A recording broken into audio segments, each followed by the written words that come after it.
القصة بدت بنزلة سريعة للمندلوريين بقيادة روككاست، ومعها إيكاروس وسكورن يريدون يسطون على البنك، وفي روبوت تجسس فتح لهم الباب وقدروا يدخلون ويمسحون الحراس اللي فيها مسح. لكن روبوت لحق يرسل إنذار للشرطة قبل ما يطيح، وبدت مطاردة ومركبة شرطة طاحت بالكابلات والثانية تضررت. ومع أنهم ضيعوا أثرهم، لكن جاهم بلاغ عن مكان مركبة بالقطاع 8G. حاصرهم الضابط باك وطلب منهم يستسلمون، وكاست مثلت إنها مستسلمة، وفجأة نزل ملثم وقام يصد الرصاص بسيفه الضوئي، وطلع هو مول بشحمة ولحمة. وفي جهة ثانية كان داكي وتلميذته إيزارا يراقبون الشرطة، ومن الجوع حاولت إيزارا تسرق فاكهة لكن انكشفت وانمسكت، فطلب منها داكي تستسلم ووعدها أنه بيطلعها. وفي اليوم اللي بعده وصل الكابتن لوسن لمسرح الجريمة، واكتشف أنه الكاميرات تدمرت وروبوت المشرف اختفى. استبعد أن العصابات المحلية وراء العملية لأن اللصوص ما خذوا الفلوس وخطفوا الروبوت بس، واستخدموا تقنيات متطورة بشكل واضح. وفي مقر العصابة ديميس انفجر غضب واتهم غريمه فاريو، ورتبوا لقاء بمنطقة محايدة وهم ما يدرون أن روبوت تجسس يراقبهم لصالح مول. وفي المخبأ كشف مول لكاست أنه ناوي يدرب متدرب ويضرب كل اللي استفادوا من صعود الإمبراطورية ببعض مثل بايك وفاريو وديميس، وأمرهم يشغلون الروبوت المخطوف، وهددوا بالسيف الضوئي عشان يرسل رسالة لديميس. وفي مركز الشرطة يبلغوا تو بوتس أنهم استرجعوا شيء من ذاكرة روبوت الشرطة، يسوون مسح للتعرف على مول وتطلع النتيجة أنه إمبراطوري. يوضح تو بوتس أن الملف مصنف من ISB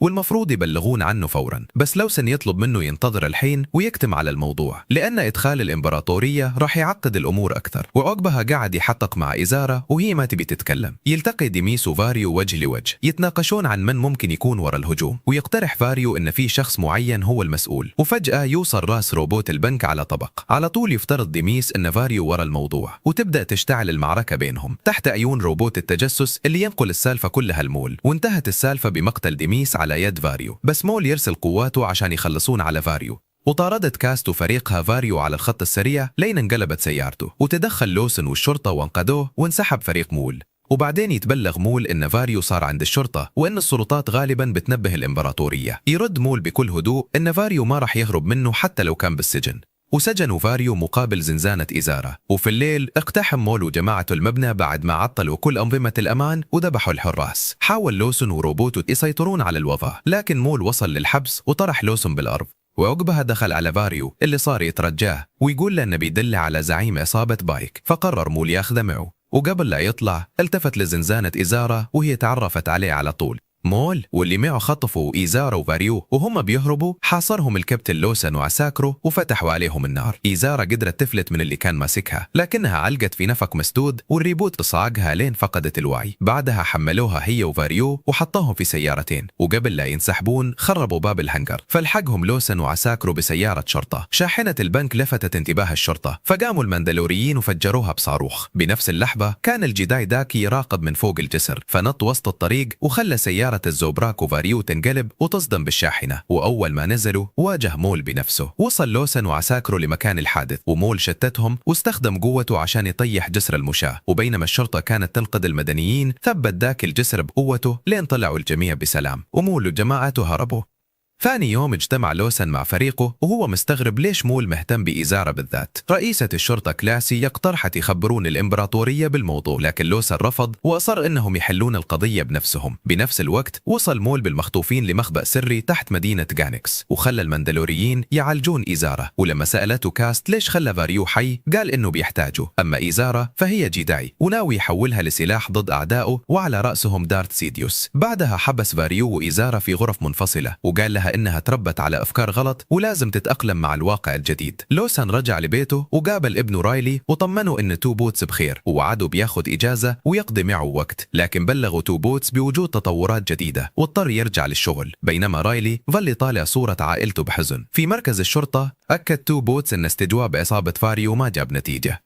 بعدها هدد مول فاريو وأجبره يكشف مواعيد تهريب جماعة بايك للبضائع ويلاقي له طريقة توصله لزعيمهم كريم. ولما تردد فاريو استخدم مول القوة ورفع فوقه قطع حديد ضخمة وأجبره يوافق. بالليل قابل لوسن رينا سول واللي كشفت له إن عصابة مول بدأت في مندلور وإنه اختفى بعد حروب الكلون، ورجحت إنه رجع ينتقم من اللي خانوه، وحذرته إنه مول أخطر مما يتصور. بعدها زار مول إيزارا في سجنها وحاول يقنعها إنه في طريق للقوة ما عرفوا الجيداي، لكنها تمسكت بإيمانها بالسلام والعدل. قال لها إنها تشوفه شرير لكن الحقيقة أعقد من كذا. وقبل يكمل كلامه دخلت كاست وأخبرته إن معلومات فاريو عن الشحنة طلعت صحيحة. سفينة جماعة بايك حاولت تهرب لكن الريبوت الصغير عطل محركها وأسقطها في كوكب غابات. حاولوا يرسلون استغاثة لكن الاتصال كان مقطوع، فاقتحم مول السفينة وذبحهم بسيفه المزدوج. بينما كاست وفريقها استولوا على الأموال. دخل مول غرفة القيادة ورمى القائد في السقف بالقوة، ولما هددوا بكريم قتلوا بدون تردد. وفي جانكس كان لوسن يمشي وهو ما يدري إن المعلم داكي يراقبه من بعيد. رجع مول لفاريو وقال له إنه ما راح يطلع إن بعد موت كريم. بعدها راح لإيزارا وقال لها إنها بتشوف حقيقة المجرة بنفسها وغادر المكان.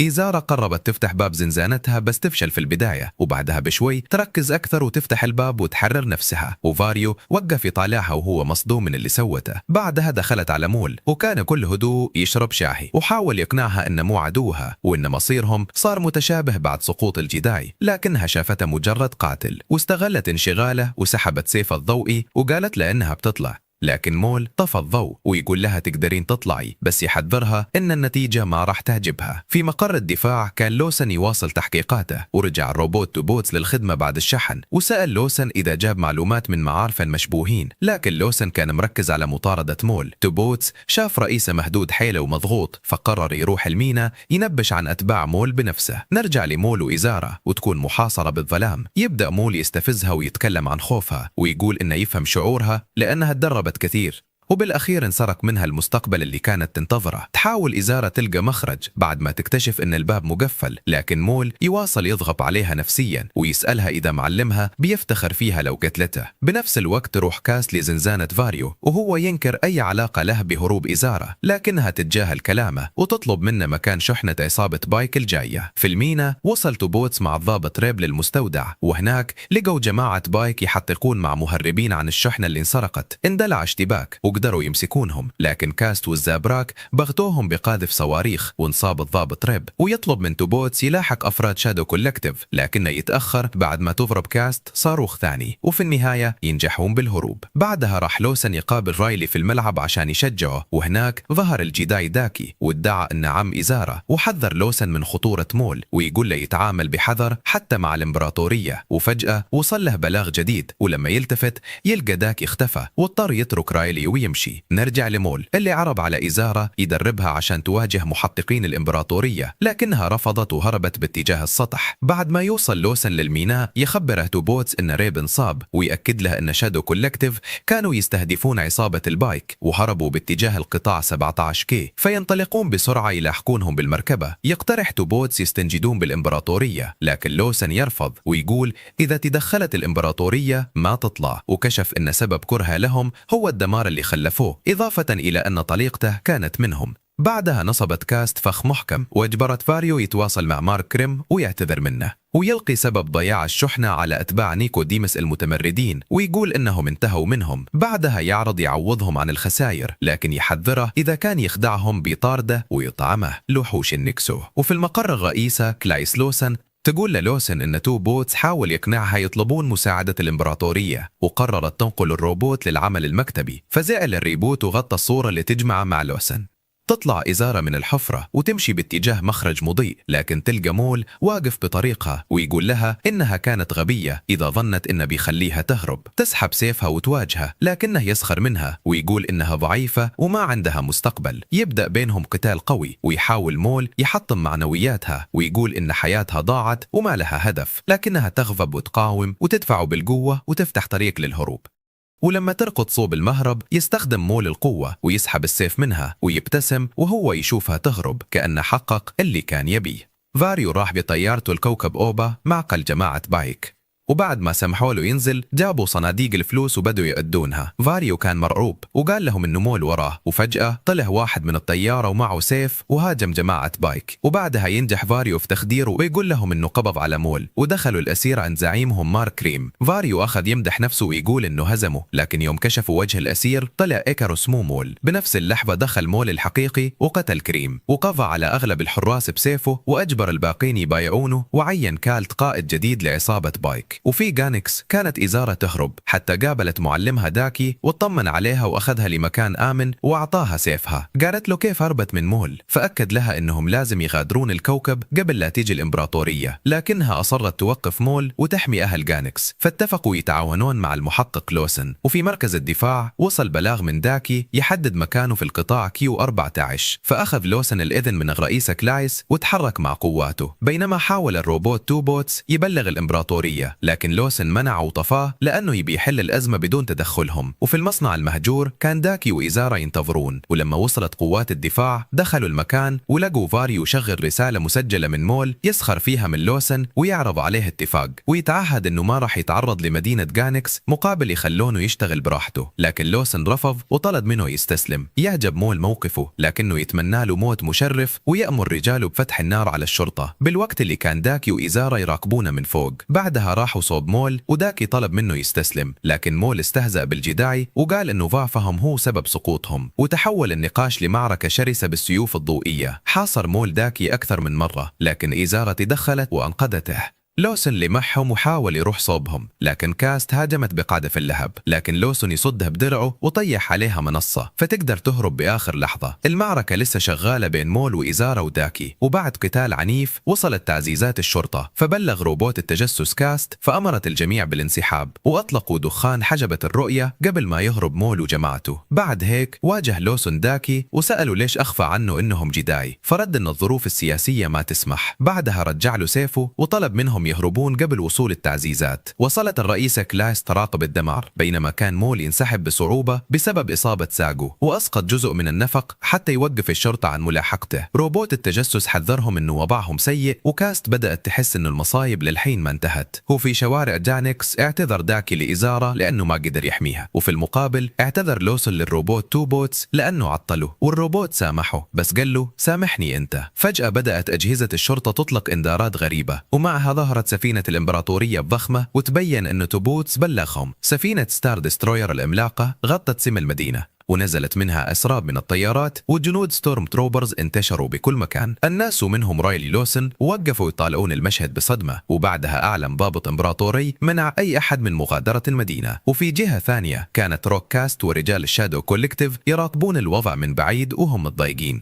قال الجداعي داكي لإيزارا إنهم لازم يهربون قبل ما تقفل الإمبراطورية كل المنافذ، ولما سألت عن مول قال إن الإمبراطورية بتنشغل فيه والأهم الآن إنهم ينجون بأنفسهم. وفي مكان قريب كانت دوريات الإمبراطورية تحدث مع السكان وتفتشهم. داخل مقر الدفاع الرئيسة كلايسي عاتبت الكابتن لوسن بسبب تصرف الروبوت تو بوتس، لكن لوسن يدافع عنه ويقول إنه كان ينفذ البروتوكول، وتحذر كلايسي إن تدخل الإمبراطورية بيجيب لهم مشاكل، ولما يعرض يتحمل المسؤولية ترفض وتقول إنها مسؤولية، وتقول إن الحمد لله إنهم ما كانوا يخفون أي جداي. فتتغير ملامح لوسن، وفجأة دخل الملازم بليك مع جنوده واتهم كلايسي بإخفاء معلومات عن مول، ومسك التحقيق واعتقلها رغم اعترافها، وحذر لوسن من أي حركة. وفي الشوارع استمرت نقاط التفتيش، ووصل روبوت التجسس لمخبأ مول وبلغ كاست إن المدينة بتتقفل بالكامل. اقترحت ينسحبون، لكن مول رفض لأنه ما خلص خطته مع إيزارا، وحتى لما اعترضت كاست أصر على رأيه. فاريو اشتكى إن تجارة التهريب وقفت بسبب الإمبراطورية، لكن مول رد عليه إن بقاءه حي هو أكبر مكافأة، ولما خيروا بين الهروب أو البقاء اختار يقعد مع مول خوف من الإمبراطورية. وكاست أسكتت بعض المندلوريين اللي بدوا يتذمرون وطالبتهم يرجعون لمواقعهم. في مكتبه كان لوسن منهك، وحاول تو بوتس يواسيه واعتذر عن اللي صار، لكنه برر طلبه لمساعدة الإمبراطورية بأنهم ما يقدرون يواجهون مول وحدهم. لوسن رد عليه إن المشكلة مو بالدخول، المشكلة إن الإمبراطورية ما تطلع إذا دخلت. بعدها يأخذون الجنود لوسن للتحقيق، وخبروه أن كلايسي انشالت من منصبها، وهناك واجهوا المحقق ماروك واستجوبوا عن كل اللي يعرفوا عن مول. في الجهة الثانية واصل داكي وإيزارا الهروب، وكانت إيزارا محتارة بعد كلام مول وسألت إذا ممكن يتحالفون ضد الإمبراطورية، لكن داكي رفض الفكرة وقال إن مول ما يخدم إلا نفسه حتى لو كان عدوهم المشترك واحد. قدام مقر الدفاع تجمع الأهالي وهم محتارين، وروبوتات الشرطة أكدت إن الإمبراطورية استلمت كل شيء. رايلي تسلل للداخل وقابل تو بوتس وعرف إن أبوه في غرفة التحقيق، لكن الملازم بليك طرده فورا. أثناء التحقيق شرح لوسن لماروك كيف وكيف نجا من كمين مول، لكن ماروك ظل يشك في روايته. وفي محطة القطار حاول داكي وإيزارا يهربون خارج المدينة، واستخدم داكي التأثير العقلي على أحد الجنود، لكن جندي ثاني كشفهم فاشتبكوا مع القوات وقفزوا من فوق القطار وقدروا يهربوا.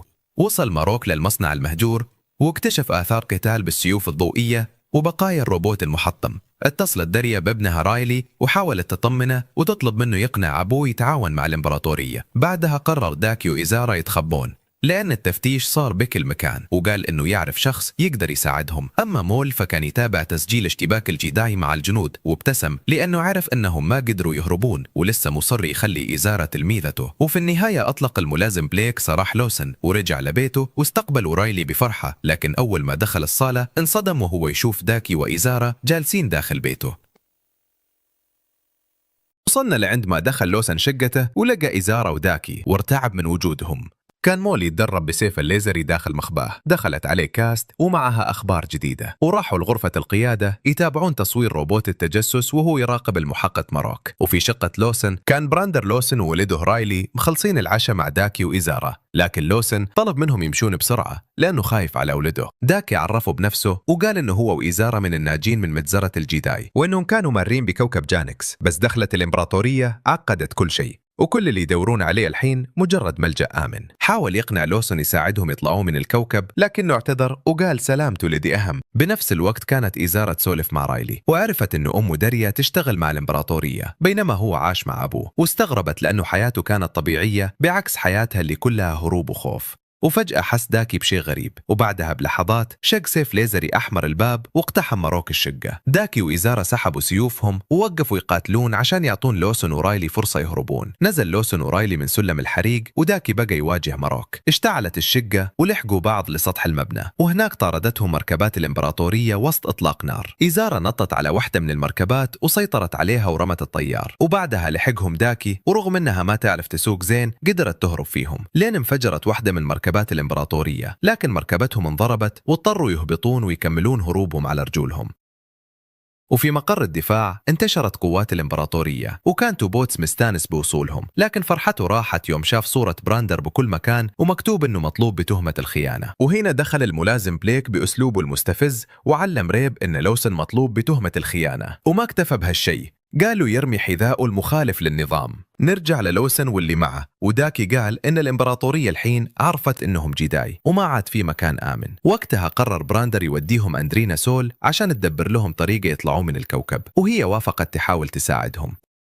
وبنفس الوقت عرف مون إن فيه روبوت تجسس يراقبهم، فطلع بنفسه يدور على إيزارا، وكان يشوف اللي تمر فيه مجرد اختبار لها. في الملهى كان رايلي يسولف مع إيزارا، وبراندر قال لداكي إنه رينا كانت صائدة جوائز وانقذت حياته قبل كذا، لكن فجأة شافوا جنود الإمبراطورية داخلين وعرفوا إن مكانهم انكشف. رينا طلبت منهم يطلعون فوق وهي بتتصرف، لكن الأمور قلبت لاشتباك كبير. براندر وداكي غطوا عليهم بينما إيزارا ورايلي هربوا لمواقف السيارات، وماروك كان يطاردهم بنفسه. بعدها درويد التجسس حدد مكان إيزارا ورايلي في محطة المترو، وقبل يركبون القطار وصل ماروك. إيزارا قالت لرايلي أهرب، ووقفت تواجه ماروك، لكنه كان أقوى منها واضطرت تهرب داخل القطار وهو وراها. كان واضح إنه ماروك أقوى منها، وكانت بتعاني وهي تصد ضرباته. وفجأة نزل مول فوق القطار ودخل مع ماروك في قتال قوي. إيزارا دخلت معهم ورايلي ساعدها تقوم، وفي لحظة ذكية قصت إيزارا الوصلة بين عربة ماروك والقطار، وانفصلت العربة وخسر المطاردة. بعدها رفعت سيفها على مول، لكنه طفى سيفه وقال لها الحين شفتي من هو عدوك الحقيقي. وفي النهاية رجع ماروك للسفينة الإمبراطورية، وكلم شخص غامض بالهولوجرام وأكد له أنه مول للحين حي ومعه 2 من الجيداي.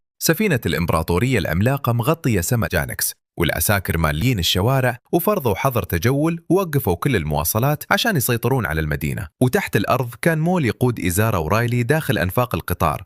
رايلي كان خايف منه ويحذر إيزارا، لكن مول قال إنهم للحين مطاردين وإذا انفصلوا عنه بيطيحون بإيد المحققين. ولما سألته إيزارا وين رايحين قال أول ما يوصلون لمخباه بيخليهم أحرار، وإنه عنده سفينة قلعهم من الكوكب. لكن إيزارا همست لرايلي إنها ما تثق فيه، وفجأة سمعوا أصوات وراهم وركضوا بسرعة.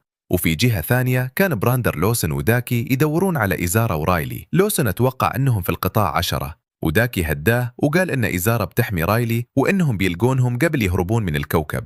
ولما سأل عن رينا سول قال له إنهم فقدوا الاتصال فيها بعد المداهمة. مدح مول شجاعة إيزارا لأنها وقفت بوجه ماروك وهي قالت إن الفضل يرجع لمعلمها. بعدها سألته عن معلمة فكشف إنه أكثر شخص خانه للحين عايش. بعدها وصلوا لمخبأ جديد واستقبلهم روبوت التجسس، وروكاست حذرت مول إن الإمبراطورية قربت منهم ولازم ينسحبون، لكن مول أصر أن إيزارا ورايلي يطلعون معهم. إيزارا حاولت تهرب مع رايلي لكن مول اعترض طريقهم مرة ثانية وعرض عليها تنضم له عشان يهزمون عدوهم المشترك، ولما رفضت حاصرهم جماعته واستخدم القوة يثبتها بمكانها، لكنها فكت نفسها وسحبت سيفها وبدأت المواجهة بينهم. القتال كشف مكانهم وروبوت بلغ الإمبراطورية، وبعدها وصلت طيارات الإمبراطورية وترك مول قتاله مع إيزارا وراح يواجه الجنود. ولما شافت إيزارا أن العدو واحد دخلت معهم بالقتال، لكن رغم أنهم طيحوا أكثر من طيارة قدرت الإمبراطورية تخطف رايلي وتهرب فيه، وإيزارا ما لحقت تنقذه. بعدها بلغ الملازم بليك ماروك بالاشتباك، ووصل المحقق الأخ ال11 إلى جانكس، وفي نفس الوقت وصل براندر وداكي للنفق، وهناك قابلوا إيزارا اللي أخبرتهم أن رايلي انخطف. داكي اقترح ينسحبون عشان يخف الضغط عن عائلة لوسن، لكن إيزارا رفضت، وبراندر لوسن قال أنه بيروح ينقذ رايلي مهما صار. فاتفقوا يتجهون لمقر الدفاع المدني. أما مول فأمر رجاله ينسحبون، لكن كبريس اعترض لأنه يبي يحمل الفلوس، وكاست وقفته عند حده وأجبرته ينسحب. وفي مقر الشرطة جابوا رايلي التحقيق وقدر يكلم توبوتس، لكن الملازم بليك اتهمه بمساعدة الهاربين وأمر بسجنه. ولما اعترض توبوتس هددوا بمسح ذاكرته، فاضطر رايلي يقنعه يسكت. وفي مخبأ مول بدأ كبريس يشكك بقيادته، وكاست هزأته وحذرته، وحتى لما اقترح مول يتخلصون منه قالت إن ولاء المرتزقة صار مهزوز، وبعدها حذرته إن اهتمامه بإيزارا ممكن يضيع كل خططه، لكنه ظل واثق إنه بيقدر يكسبها لصفه.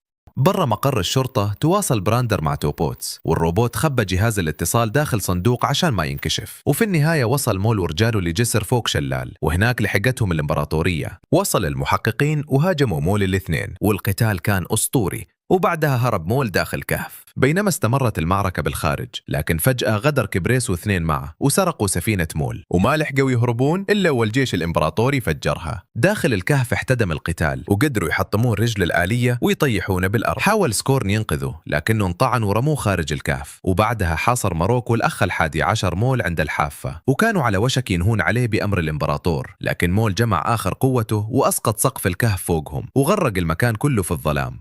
بعد ما انهار الكهف طاح مول في كهوف عميقة جنب الشلال، بينما ماروك والأخ ال11 طلعوا من تحت الركام، وجت طيارة إمبراطورية شالتهم، ودرويد التجسس يفتش عن أي أثر. أما روك، كاست وإيكاروس وفاريو وباقي المندلوريين تجمعوا في الأنفاق القريبة، ولما ما لقوا مول قرروا ينسحبون وينتظرونه. وكاست حاولت تواسي إيكاروس لأنه للحين متأثر بموت أخوه سكورن، وفي الجهة الثانية صحى مول داخل نفق مظلم وصار يطالع انعكاسه في الموية ويكره اللي وصل له. رجله الآلية كانت شبه معطلة وكل خطوة كانت بصعوبة، بينما الذكريات السوداء تلاحقه من كل جهة. وفي مقر الدفاع دخل الملازم بليك رايلي غرفة التحقيق، لكن مهما قال إنه ما يعرف شيء ما صدقوه. وبعدها دخل الأخ ال11. برا المبنى كان براندر مع داكي وإيزارا. تواصلت معهم رينا سول وقالت إنها لقت سفينة تهربهم بعد ساعتين، لكن براندر طلب منها تأجل الموعد لأنه ناوي ينقذ ولده أول. داخل المقر تجاهل بليك الروبوت توبوتس، وبعدها عرف الروبوت من الضابط ود إن الرئيسة كلايس ماتت، وإن الإمبراطورية ما عندها أي نية تحقق باللي صار. بعدها لمح رايلي وهو ينسحب للتحقيق، فاتصل ببراندر واللي طلب منه يوصل رسالة للإمبراطورية إنه مستعد يسلم نفسه مقابل ولده ويجيب رايلي للمنصة رقم 3.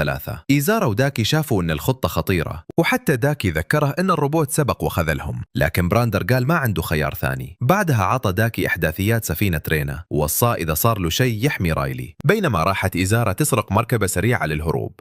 وفي نفس الوقت راح توبوتس لزنزانة رايلي وأقنعه إنه جاي ينقذه، وخلال الطريق أسقط أكثر من جندي ووصل فيه للمنصة، وهناك التقى ببراندر وداكي. ضم براندر ولده وطلب منه يروح مع داكي بينما هو بيسلم نفسه، لكن أول ما اشتغلت الإنذارات عرفوا إن الاتفاق انهار فهربوا كلهم. وصلت إيزارا بالدباب، وخلال مطاردة مجنونة كانت تصدم جنود الإمبراطورية، وبراندر يغطي عليهم بالقنص، وداكي يستخدم القوة ويرمي دبابات الجنود على طيارة كانت تقطع عليهم الطريق لين قدروا يفلتون. وفي مكان ثاني كان مول منهار داخل الكهوف، وكل شوي تطلع له ذكريات مؤلمة عن ماضيه ومعاناته، لكنه في النهاية وقف على رجوله ووعد نفسه أنه ما يخلي سيديوس يستغل أحد مرة ثانية، وجمع آخر قوته وكمل طريقه. بعدها رجع درويد التجسس إلى كاست وقال ما فيه أي أثر لمول، لكن فجأة طلع لهم بنفسه وهو للحين حي. أما براندر وداكي وإيزارا ورايلي فوصلوا عند رينا سول، وإيزارا اعتذرت لرايلي لأنها ما قدرت تحميه، لكنه قال إنها مو غلطتها. نزلوا للمستودع، لكن إيزارا حست إنه فخ، وفعلا كانوا محاصرين من ماروك وجنوده، لكن قبل يطيحون بيدهم كانوا قاصين سقف المصعد وهربوا. بينما رينا خطفت مسدس من أحد الجنود وفجرت محرك السفينة، وانفجر المكان كله وخرب خطة الإمبراطورية. وفي النهاية وصل مول ورجاله لمقر نيكو ديميس، وفاريو طمن كاست إن ديميس مات وما عاد في أحد يدورهم هناك. وبعدها وصل اتصال من جماعة كريمسون داون، وأبلغوا مول إن زعيمهم درايدن فوس يبي يقابله، وهنا بدأت مرحلة جديدة من خططه. الإمبراطورية فرضت حصار كامل على جانكس ومنعت أي وسيلة نقل، وأي أحد يخالف مصيره الموت. ومع الليل انتشر جنود الستورم تروبرز بكل الشوارع. بنفس الوقت كان مول وجماعته في مقر نيكو ديمس ويتواصلون مع درايدن فوس. فوس عرض يساعدهم يهربون من الكوكب مقابل إن مول يساعده ينقلب على زعيم كريمسون داون الحالي ويقتله. مول كان شاك فيه بسبب غدرهم القديم، لكنه وافق، وفوس أرسل له مكان اللقاء وحذروا أن الوقت يداهمهم. بعدها طلب مول من كاس تجهز للإخلاء، وقال إنه بيتولى موضوع إيزارا بنفسه. ولما ذكرته إن المدينة محاصرة قال إن براندر لوسن ممكن يكون مفتاح الهروب. وفي مستودع مهجور كان لوسن واللي معه مختبئين. تو بوتس قال إن جهاز اتصاله تعطل وصار يعتبر هارب مثلهم. وبعدها صحت إيزارا مفزوعة من حلم شافت فيه مول عند نافورة الهدنة. براندر عرف المكان، لكن داكي شك إن مول زرع هالرؤية في عقلها، بينما إيزارا شافت إنها فرصتهم الوحيدة. أول ما طلعوا وصل ماروك والأخ ال11 للمستودع. أما المجموعة فوصلت النافورة ولقوا مول ينتظرهم. عرض عليهم طريق يهربهم من الكوكب، وشرح لهم خطة الهروب باستخدام خريطة عرضها روبوت التجسس. براندر تردد، لكن بعد نقاش وافق هو وداكي، مع أنهم ما كانوا وافقين بمول. وهم يمشون دار حديث بين فاريو وبراندر، وكل واحد فيهم مو طايق الثاني، لكن الواقع أجبرهم يمشون في صف واحد. ولما وصلوا لمحطة الطاقة لقوا جنود الإمبراطورية يحرسوها. داكي قال ينتظرون، لكن مول رفض وأمر بتشويش الاتصالات وهجم بسيفه الليزري. وخلال لحظات تحولت المنطقة لمعركة كبيرة ودخل الكل فيها، حتى رايلي قدر يسقط أول جندي له، بينما مول فجر مدرعة إمبراطورية بالكامل. ماروك والأخ ال11 حسوا بمكانهم، لكن المجموعة كانت نزلت المجاري قبل يوصلون، وهناك حذر تو بوتس لوسن من الثقة بمول، بينما مول طلب من كاس تحترم داكي لأنه للحين له فايدة. الإمبراطورية لحقتهم ووصلوا كلهم لبحيرة نفايات سامة، وبعد ما لقوا قارب قديم بدوا يعبرون على دفعات. عائلة لوسن عبرت أول، وبعدهم فاريو وتو بوتس، وفجأة حس داكي بالخطر، وبعد ثواني وصل ماروك والأخ ال11 واشتعلت معركة جديدة بالسيوف الليزرية، بينما الماندلوريين والشرطة تبادلوا إطلاق النار مع جنود الإمبراطورية. وسط الفوضى انصاب واحد من الماندلوريين وطاح في الأسيد، وروبوت التجسس حاول يساعد، لكن ماروك قطعه نصين ورماه في الأسيد. بعدها ضحى إيكاروس بنفسه وسحب معه أحد الجنود إلى داخل الأسيد. إيزارا استخدمت القوة ورفعت القارب الأخير، وداكي قفز للجهة الثانية. وبعد قتال شرس قدر مول يفلت من المحققين ويقفز هو بعد، بينما سيف ماروك أخطأه وضرب القارب وخلاه يغرق. وأخيرا دخلوا غابة كلها ضباب وكانوا يدورون على السفينة، لكن روك كاست راحت تستكشف، وبعد لحظات رجعت تصرخ وتحذرهم، وقبل تكمل كلامها انسحبت بقوة إلى داخل الضباب واختفت. والكل تجمد بمكانه لأن دارث فيدر طلع من بين الضباب، وصوت أنفاسه وحده كان كافي يخلي المكان كله يسكت. هجم مول بكل قوته على دارث فيدر بسيف الليزر، لكن فيدر كان واقف بكل هدوء يصد كل ضرباته كأنه ما يحس بشيء. وفجأة دخلوا الجداي داكي وتلميذته ديفون إيزارا في القتال بسيوفهم، وهنا استغل فيدر الفرصة وضرب رجل مول الآلية وخربها أكثر. بنفس الوقت كان براندر لوسن ورايلي يطلقون النار على فيدر قبل لا يقررون يهربون للغابة. براندر حاول يقنعهم يروحوا لنقطة التجمع عن طريق مبنى قديم مهدوم، لكن فيدر كان وراهم واستخدم القوة وأسقط عليهم الحطام عشان يوقفهم. قدر لوسن والروبوت يهربون، وبقى مول والجداي لحالهم يواجهون فيدر. وقتها فهم مول إنه اللي قدامه مو مجرد محقق عادي، وسألوا عن حقيقته، لكن فيدر ما رد عليه وكمل القتال. الجميع حاولوا يهجمون عليه مع بعض، لكن قوة فيدر كانت أكبر منهم بكثير. رمى داكي بعيد بالقوة وكمل قتاله مع مول وإيزارا، وكان قريب يقتل مول، لكن إيزارا تدخلت وصدت الضربة بسيفها. قدروا يبعدونه شوي وانحاشوا مع داكي، لكن فيدر استخدم القوة وبدأ يشيل الصخور من طريقه وكأنه ما يوقفوا شيء. وفي جهة ثانية كان فاريو يقود عائلة لوسن ومعهم تو بوتس باتجاه نقطة التجمع. فجأة اتصل درايدن فوس بفاريو وقال له انه متجه لجانكس، وفاريو حذره انه الوضع صار خطير بسبب الامبراطورية، لكن فوس قال له انه اهم شيء عنده هو وصول مول لمكان الاستلام، لانه يعتبر ورقة قوية تقدر تساعده يسيطر على كريمسون داون. وخلال الهروب قال داكي لإيزارا إنه يشك إنه عدوهم سيت لورد، ولما سألت كيف يهزمونه دخل مول وقال لها إنه عليها تترك الخوف والقيود وتستخدم غضبها وقوتها، لكن داكي حذرها منه وقال لها إنه القوة الحقيقية تجي من الهدوء والصبر مو من الغضب. مول حاول يقنع إيزارا إنه يعرف طريقة يهزمون فيها فيدر لأنه تدرب زمان على إيد أقوى سيت لورد وهو دارث سيديوس، الشخص اللي قضى على الجداي وصار إمبراطور المجرة، وقال لها لزوم تطلق كامل قوتها إذا كانت تبي تنتصر. داكي طلب من إيزارا تدور على لوسن وهو جلس مع مول يتناقشون عن طريقة القتال. داكي كان مؤمن إنه الدفاع عن بعض هو اللي يخليهم أقوى، بينما مول كان يشوف إنه الهجوم والقوة المباشرة هي الحل، لكن ما لحقوا يكملون كلامهم لأنه فيدر رجع لهم مرة ثانية واضطروا يكملون القتال. وفي مكان ثاني وصلت إيزارا لجسر مهدوم، وهناك لقت ماروك والأخ ال11 ينتظرونها، فدخلت معهم في مواجهة قوية وهي تحاول تهرب. رجع فيدر يلاحق مول وداكي وتقاطعوا كلهم عند الجسر وصاروا محاصرين من كل جهة، فيدر قدامهم والمحققين وراهم. بدأت المعركة من جديد، مول حاول يشغل فيدر والجداي واجهوا المحققين، وفي نفس الوقت كان لوسن وفاريو يواجهون الجنود الإمبراطوريين وسفينة لامبدا وسط الضباب. الجنود كانوا يطلقون النار عليهم والسفينة تلاحقهم من الجو. تو بوتس اقترح عليهم يستخدمون الرشاش الإمبراطوري ضد السفينة، وفاريو صار يشتت الجنود، بينما لوسن وتو بوتس سيطروا على السلاح وبالفعل قدروا يصيبون محرك السفينة وخلوها تنفجر وتسقط. استغل مول وداكي اللحظة وهجموا على فيدر، لكن قوتهم ما كانت كافية. فيدر رماهم بالأرض بسهولة. مول كان مصاب ورجله خربانة، لكنه استخدم القوة ودفع داكي باتجاه فيدر عشان يهرب هو. بقى داكي لوحده قدام فيدر وقاتل بكل اللي عنده، لكن النهاية كانت مأساوية لما طعنوا فيدر بسيفه ومات قدام عيون إيزارا. وقتها انفجرت إيزارا من الغضب وهجمت على الأخ ال11، لكنه قدر يهزمها ويرميها بعيد. مول لحقها ورمى لها سيف وساعدها يطردون المحقق. وفي نفس الوقت وصل درايدن فوس بسفينته وفجر آخر سفينة إمبراطورية كانت تطاردهم. لوسن حاول يحمي رايلي، لكنه عرف إنه ما في مهرب، فودع رايلي وطلب من تو بوتس ياخذوا لأمه. بعدها واجه الجنود لحاله واستمر يطلق النار عليهم لين ضحى بنفسه ومات. إيزارا قدرت تتغلب على المحقق، لكن جاها فيدر واستخدم مول القوة وهدم السقف على فيدر، لكن فيدر قدر يحمي نفسه من الحطام. بعدها سحب مول إيزارا وقال لها لازم يهربون الحين لأنها ما زالت ضعيفة وما تقدر تنتقم من فيدر، ووعدها مول إنه بيدربها عشان ياخذون حقهم. وهربوا مع سفينة درايدن فوس وطلعوا من جانكس قبل لا تلحقهم الإمبراطورية. كانت إيزارا منهارة من اللي صار، وتو بوتس يحاول يهدي رايلي بعد فقدان أبوه. وفي غرفة القيادة قال فوس لمول إنه نفذ المطلوب، ومول أكد له إنه بيلتزم بالاتفاق. وفي النهاية إيزارا طالعت السيف اللي معها وقالت لمول إنها جاهزة تصير تلميذته وتبدأ طريق جديد معه. وهنا خلص الموسم الأول، فلو عجبك لا تنسى اللايك والاشتراك وحط رايك بالتعليقات. سلام.